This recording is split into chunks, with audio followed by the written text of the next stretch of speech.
Hello and welcome to My Life in 10 Pictures. I'm Sherry Eugene Hart and today I'm going to be interviewing Ian Downs from Jack FM. He's a reporter, broadcaster, DJ, you name it. I mean, he's certainly made his mark on Bristol. Now what can I call you? Can I call you Downsy? Oh, please Ian? do. Downs? Please. Yeah, Downsy's good. Most people call me Downsy, even members of my own family call me Downsy. My nephew, who is also called Downs, calls me Uncle Downsy. So he's Downsy Jr. So, and that stuck with you? Downsy's fine. Okay, fair enough, Downsy. Now, Isambard Kingdom Brunel has something in common with you, or maybe it's the other way around. What is it? For some reason, we were both attracted to Bristol. We both ended up here after starting life elsewhere. So I started life in Oxford. My dad was an architectural engineer. And Mum wasn't very well, and he didn't really know what to do with me because she was in hospital, so he had to sort of fill the time. So he gave me the Brunel tour of Great Britain. And the first time I ever walked across the suspension bridge, I was 12 and this high.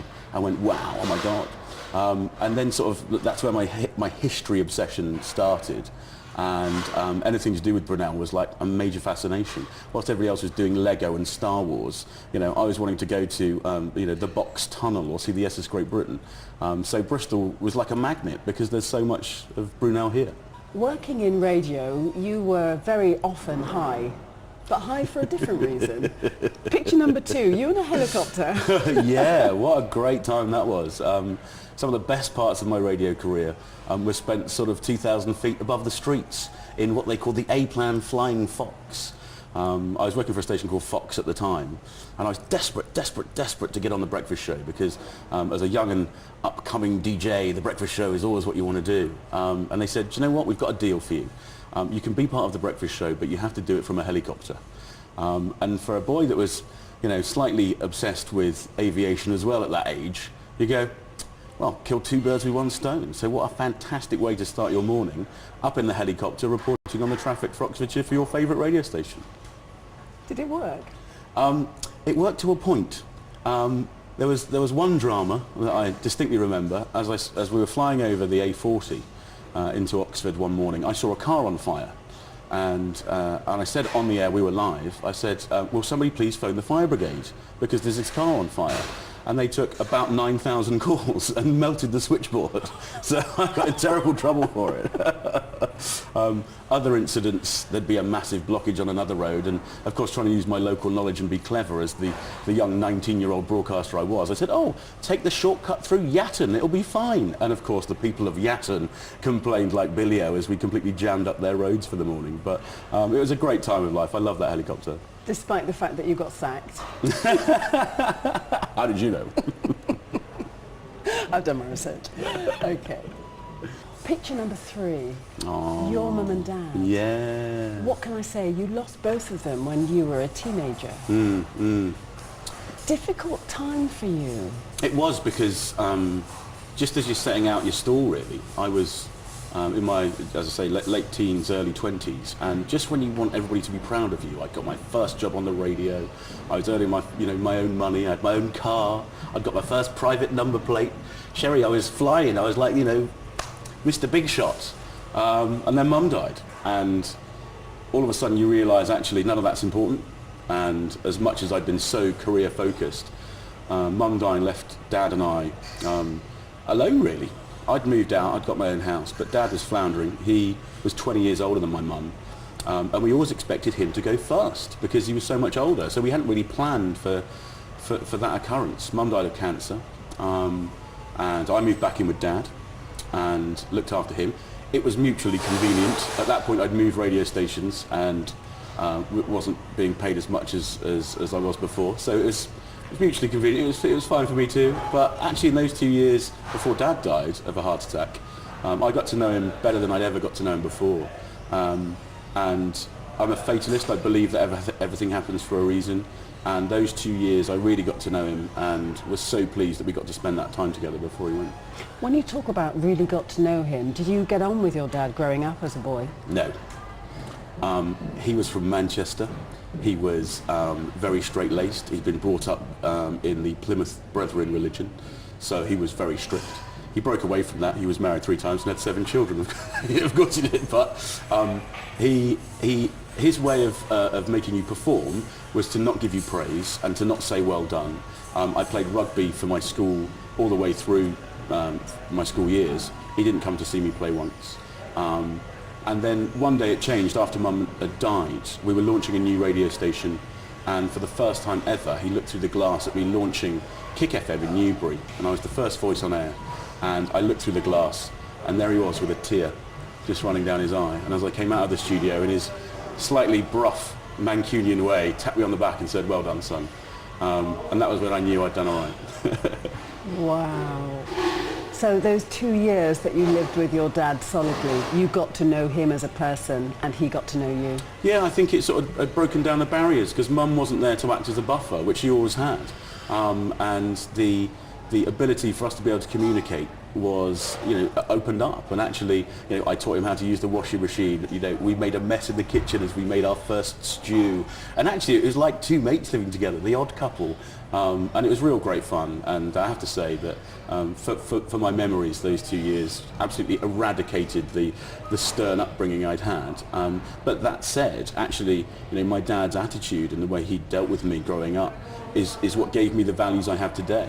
Earning respect, for example, and trying to treat others as you wish to be treated. So, yeah, I like to think that I'm a slightly softened down Ronnie Downs. The fact that you lost both your parents when you were a teenager, within 2 years of each other, people will say things to you like, "Time is a great healer." Is that patronising in some way? I don't think you ever get over losing anybody that's that close to you. I think what happens is you get better equipped to deal with it. You get used to the fact that there's this massive void there. So whilst I don't think I'll ever get over the death of Mum and Dad, actually what time does is it just enables you to deal with it better. Life experience, and actually I know people now that have lost their parents, so my experience can help them, and that helps me. So one of my best friends from school, Christian, lost his mum very shortly after that. So I had something in common with him. So much as I sort of miss them every day, and it's moments like dressing up for an awards ceremony. We were nominated for a Sony, and I was there in my dicky bow and suit, and just wanted Mum to just look me up and down and go, "Yeah, you're fine, you're all right." And I walked down the stairs and there was no one there, and it's those moments you go, "Gosh, I wish they were here." So many great things have happened in your life. Deep down, do you still feel a sadness there? Oh, I'm always trying to please Dad. I'm still trying to make him proud. Everything I do, I desperately try and think, would Dad approve of this? Would Mum be there cheering me on? So yeah, they're like Jiminy Cricket. They sit on my shoulders. They're here. I chat to them. I visit their grave, and I promised my dad that once a year, even though I gave up smoking years ago, that once a year I'd go and have a cigarette by the grave. So Christmas Day, that's where you'll find me, puffing away as a nod to Dad. But no, they're around me all the time, and that's such a comfort. It's funny how friends become even more important. Friends become family when you lose your core family. Absolutely. And after Mum and Dad died, I had a pretty tough old time. I made some bad choices, and my life took a different path. Not something that I'm ashamed of. There were probably friends I fell into that were the wrong friends and led me astray. And I think that there's the friends that don't lead you astray and that are the core sort of supporters in your life. And had it not been for some of my core friends, I don't think probably I'd have got through it, actually. So looking at this particular picture, there's Dave there, who never really is very serious about anything, giving his big lips. And he's my best buddy. And through thick and thin, he's always been there for me to pick me up, to shake me down, to tell me to get on with it, or to, in very rare occasions, give me a hug. He's not a hugger. I am definitely a hugger, and I love a cuddle. But yeah, he's always been there just the right amount, and I think absolutely my friends have turned into my family, and there are so many important people in my life that aren't family but are in my friendship circle. People have said to me that you're the life and soul of the party. I actually haven't been to a party that you've been at, so I can't vouch for that, but I can guess that it's absolutely true. Noel's house party means something to you, doesn't it? Oh gosh, yes. Saturdays in our house with Mum and Dad, that was what it was all about. You know, we'd have egg, chips and beans. Mother wasn't a great cook. And watching Noel's house party, Mother loved Noel more than she loved Dad. I think. No, I'm joking. But yeah, that was a massive part of it. So when I became a broadcaster, it's amazing, and you get lots of lovely opportunities. And I'm very lucky to be in the position I'm in. I do consider it to be a privilege rather than just anything else. So the phone rings at work one day and reception say, "It's Noel Edmonds to you." And I said, "Oh yeah, great joke." Put the phone down. And then 10 minutes later the phone rings again and said, "It's Noel Edmonds for you." And I said, put the phone down. And then the phone rings again and it's John Miles. And John Miles is Noel's agent. Who lives in the next village along from me. I've known John for many years, and we do lots of work for his charity. And he said, "Why are you not taking Noel's calls?" And at this point I go, "Oh, whoops." So did take his next one, and he phoned in and he said he loved the show because he lives locally and he listens in the morning, and could he come on because he just loved the show.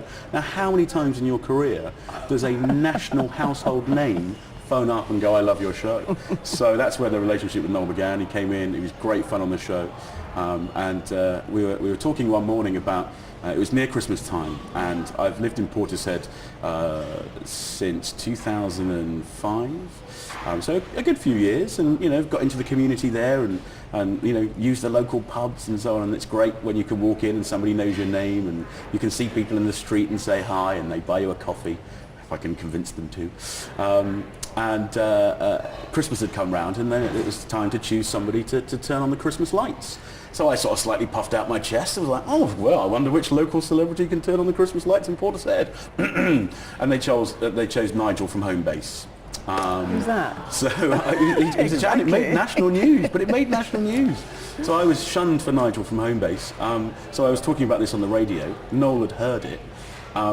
And said, "Well, Downsy, to make up for your disappointment, why don't you come and turn on the Christmas lights at my house?" So we had Noel's house party at Noel's actual house, and we turned on the lights with his beautiful wife Liz and their children, and we had a great night. I have to say, there was some hilarity as I was sent out on a boating lake outside his house with one of the little ones to press the big button. It made the noise that the gunge tank made at Noel's house party, and one single bulb came on above his porch. So he had the last laugh on that one too. You'll never forget that, will you? No. So we're 5 pictures in Downsy's life in 10 pictures. We're going to take a break now, but when we come back, let's check out the next 5. I'm looking forward to it. Are you?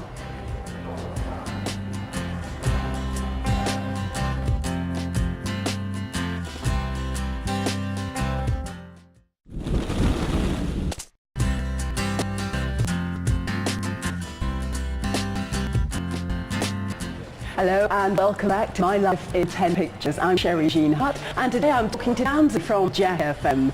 That looks like you scuba diving? Who'd have thought it? Who'd have thought it? Who'd have thought it? I tell you a story. People say, "Well, how'd you get into radio?" And actually started, I was trained at PE teacher.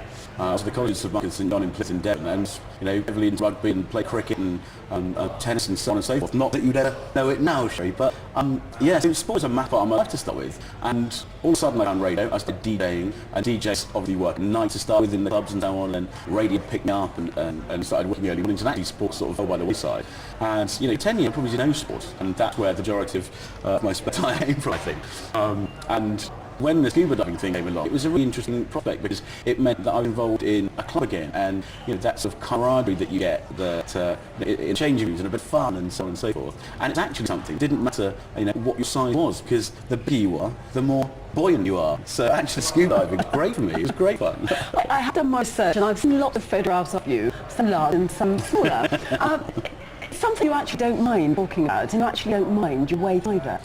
No, it's funny because art goes down and looking through the pictures to decide the ones to choose for today. There's various Downsies and some Downsies that look like eating other Downsies, I have to say. But at the moment we're in a good place. I've refound my love for gym.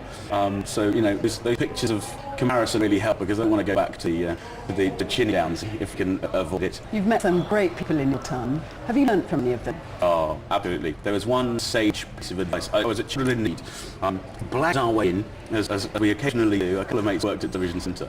And with the BBC Pass, once you're in, you can sort of go wherever you want. So they'd signed me in, and we got to the audience for Children in Need 1 year. So we were sat on the tiny floor in a massive studio. And during films, Terry Wogan actually comes around and has a chat to the audience, which is absolutely brilliant. He'll come around and say hello, and he's so passionate about Children in Need. He'll thank people for their donations. Anyway, you can imagine, as a DJ myself, I was keen on to get made myself known to him. And he came over and he shook my hand, and he said, "Oh, what do you do?" And at the time, of course, I was on Bristol Radio